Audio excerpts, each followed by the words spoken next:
Well, I sure can. Whether we want to be steered or not is a whole other thing. Um, yeah, I've been doing, well, I'll just talk about my team. I mean, I think with the lockdown being announced today, I think we're officially done, which is too bad. But I shared with Wally last week, we did an interesting exercise. I had one of my former captains, who's the captain at Providence. I had a bunch of video from her against Wisconsin, and she was on the ice the whole game because they had 4D and she had to defend the best players the whole game. So she literally took 20-second breaks. Like this is, it. I wouldn't say it's the ideal coach. I mean, she's great, but some of their Ds were not as strong, and she played the whole time because they're playing, you know, one of the best teams in the country. And so I edited video for my team to dissect, and uh, it was great because I find it's hard sometimes to find great defensive video.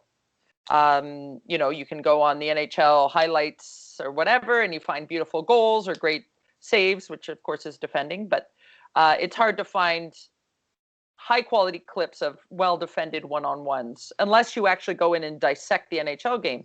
So I did this with her game, and because I think they got outshot 47-50, there was a lot of defense being played.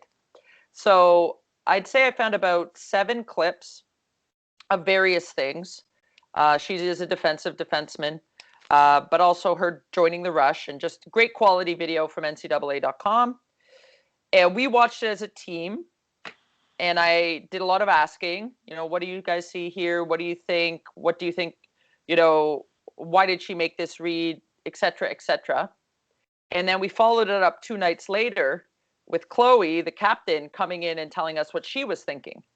So we sort of did the video on what we thought we saw of this elite hockey with, some of the best players, young players in North America playing.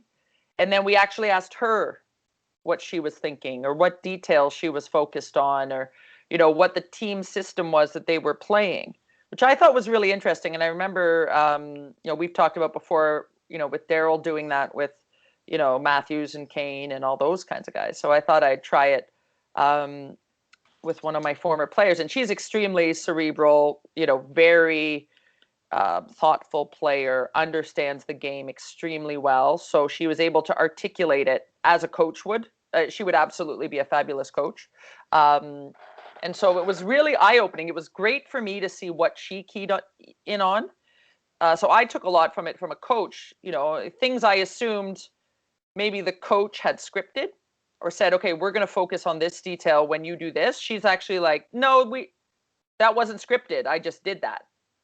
Right. So, for example, I showed a clip of she got a penalty early in the game, which was, I joked, was the only rest she got all game. And when she sprinted out of the box, the puck was still in their end, and she played forward and took a rush and dumped it in deep and changed. And I assumed this is clearly something the coach has communicated. They've maybe even practiced, right? So you're a D, penalty dies in your own zone, and you have to go out and play forward until the puck gets back deep. And I said, well, obviously you guys practice that, like, or that was communicated. And she goes, no, actually, I don't think we actually communicated. I think I just saw other people do it, and I just did it, and she may have forgotten, or she may have learned it with me. And so when the coach said it, it didn't ring as loudly to her. But I had preconceived notions of what was taught, or what the system they were playing, or, what she might have been thinking. And it turned out she was thinking something completely different. So I thought that was a really useful. The girls loved it. They already were familiar with her because she had done some other leadership sessions with us in the Zoomiverse. So she wasn't new to them. They were familiar with her, and it was great that she was a Leaside alum. But it was extremely valuable. And I would, I would pass that along as a tool to use, if you're a college coach and you've got players that are now playing professional hockey, you get clips from them playing at the next level. Obviously, that's motivational for your players, right? All my junior players, watching her do such a great job at, the NCAA level, is motivational for them. But then to hear what she's actually thinking And it was neat because she used a lot of the same terms I would have used when I coached her. I coached her since Bantam. So it was, sort of reinforcing for me that the lesson she had learned, while a part of our program had persisted beyond. But I thought it was a really, like, I've taken in what Wally said and what Daryl said about doing it with the NHL guys, but until I actually did it on my own, I didn't realize the power of it. But not just to have that alumni or that mentor, but also to hear her thoughts. It was a really cool exercise, and she loved it. She got a lot out of it in terms of giving back as well, and so that culture piece was awesome. But I think it was great too. I think we focus a lot on the offensive side of the puck, and so my D's and my goalies, I think, got a bit more out of it than they do in some of our other video sessions that are more focused on offensive team play. So, just a little food for thought, but it was really valuable for our crew to do. Kim, when we're talking about that, a thought came to my mind. Like I find that Dominic working with the team, and he's been tuned into this idea, but he's doing 8-minute video sessions with doing all the talking, and I haven't seen that engagement of what do you think, and because what you think and see, it's more important to hear what they see.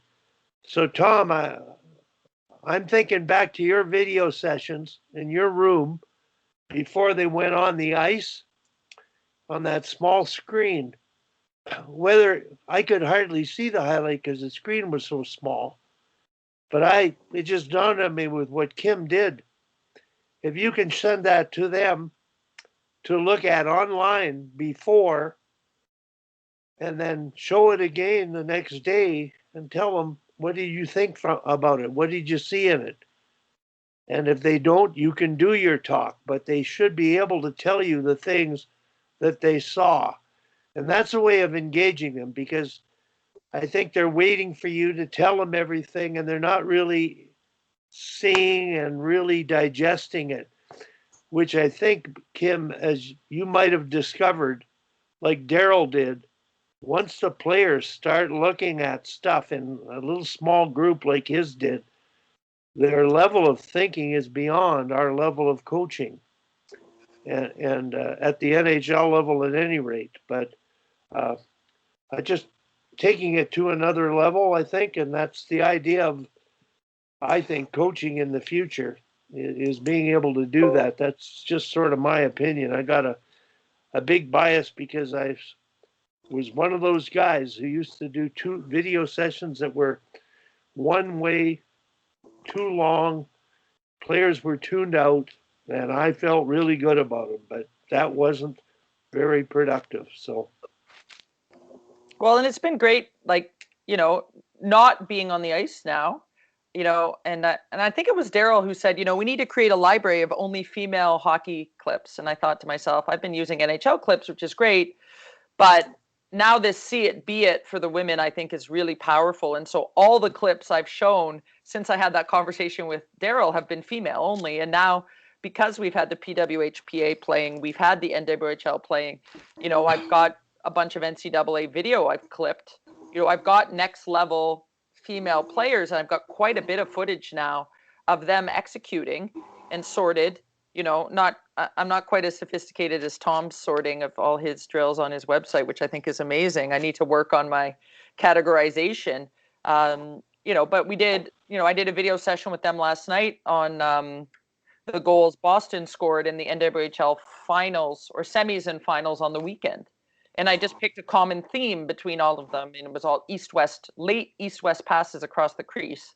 And, I just talked it through with the players. It's not something we've taught because we haven't been on the ice, right? And it's next level. I don't think that's an expectation of execution at the junior level or maybe at the college level. It's quite, elite what that team was executing on their power play on 5-on-5. But again, it was just for me to challenge them and see what they saw, and could they pick up, those little details. And again, they're watching how quickly the puck comes on and off their stick, how they're adjusting their speed, all these things that I think when we watch the NHL as girls, I still don't think they connect with the players at all. I don't think very few of them see themselves in McDavid's shoes or in Barzal's shoes or in Hedman's shoes. Um, I'd love to get to a point where they can see themselves, in these players' shoes. But until they see them often enough, they wouldn't even know. I don't think most girls I coach could say, "Oh, I play like Natalie Spooner," because they've only seen Natalie Spooner play 4 times in their whole life because she's only on TV once every 4 years or whatever. Uh, so I hope, I can do a little bit of my part to change that and increase that visibility of the female game. But there was some nice goals scored in the NWHL games this past weekend, like very high level of team execution as opposed to just individual skill execution.